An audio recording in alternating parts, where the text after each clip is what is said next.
Ito ang secret dating rules ng SM para sa ESPA. Oo, pwede silang mag-date, pero sobrang higpit. Bago mag-debut, totally bawal ang dating.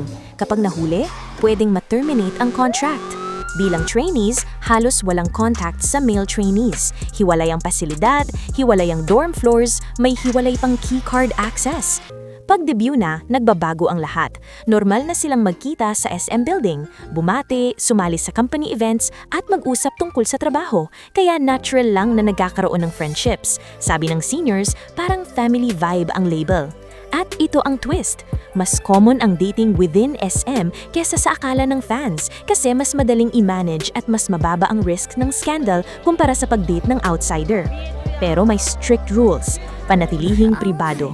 Maging profesional. Walang drama, walang halata. Kaya kung allowed pala ang discreet dating sa SM, sino kaya ang tahimik na may jowa ngayon?